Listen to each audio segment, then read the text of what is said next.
Hello guys, कशा आहात सर्वजण? आय होप मस्त आणि मजेत असाल. तर हा व्हिडिओ आहे आषाढी एकादशीच्या दिवशीचा. तर आषाढी एकादशी होती, त्यामुळे घरामध्ये मला व सर्वांना उपवास होता. त्यामुळे मी छान अशी इथं खिचडी करायला घेतली आहे.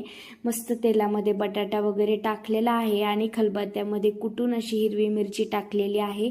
कारण आमच्या इकडे झाले आहे लाईटीचा प्रॉब्लेम, त्याच्यामुळे लाईट नव्हती, त्यामुळे मिक्सरला काही लावता आलं नाही. त्याच्यामुळे मस्त अशी हिरवी मिरची खलबत्त्यात कुटून वगैरे घेतली आणि त्याच्यानंतर असा मस्त असा इथं शाबू परतून घेते आहे. कारण मुलांना खूप जास्त भूक लागली होती, त्यामुळे पटकन असा शाबू परतून घेतला. आणि तुम्ही उपवासाचा कोणता पदार्थ बनवलाय ते देखील मला कमेंटमध्ये नक्कीच सांगा. आपले असे छान छान व्हिडिओ यापुढे तुम्हाला बघायला भेटतील. त्यासाठी चॅनलला लाईक, शेअर आणि सबस्क्राईब करायला विसरू नका.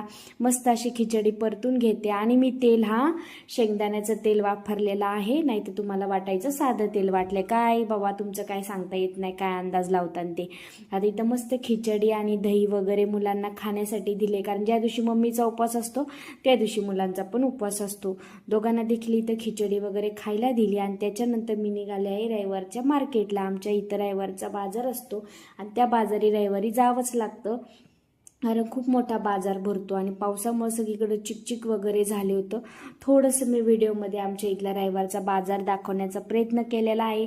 तुमच्याकडे देखील असंच मार्केट भरतं का ते देखील मला नक्कीच सांगा. आणि छान असं सर्व बाजार वगैरे भरला होता. मसाले, सौदा मसाले आणि छान असे इथं फ्रूट देखील आलेले आहेत. म्हणजेच पेरू आले. स्वराला खूप जास्त पेरू आवडतात, म्हणून मी देखील स्वरासाठी पेरू वगैरे घेतले. आता त्याच्यानंतर गेले फ्रेश अशा भाज्या घ्यायला. भाज्यांना तर जसे सोन्याचे भाव आलेले आहेत, पण काय करणार, ऑप्शन नाही. मुलांना टिफिन द्यावा लागतो, त्यामुळे भाज्या तर घ्यावाच लागतात. मेथीची गड्डी तर फक्त 40 रुपयाला.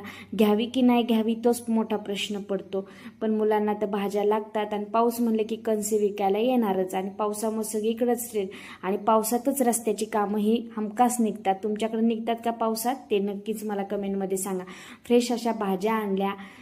भुईमुगाच्या शेंगा, पेरू, आळूची पानं, मेथी तर खरंच खूपच महाग झाली आहे. तुमच्याकडे कितीला गड्डी आहे ते देखील मला कमेंट करून सांगा. कारले देखील आणले. पालेभाज्या खाणं खरंच खूप गरजेचं असतं, म्हणून सर्व पालेभाज्या आणल्यात.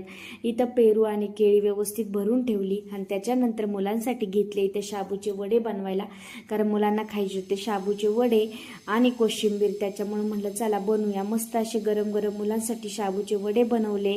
तुम्ही तुमच्या घरी काय बनवलं ते मला कमेंट करून सांगायला विसरू नका. आपल्या चॅनलला लाईक, शेअर आणि सबस्क्राईब करा. अजून आपण उद्या भेटूया अजून एका छानशा व्हिडिओ सोबत.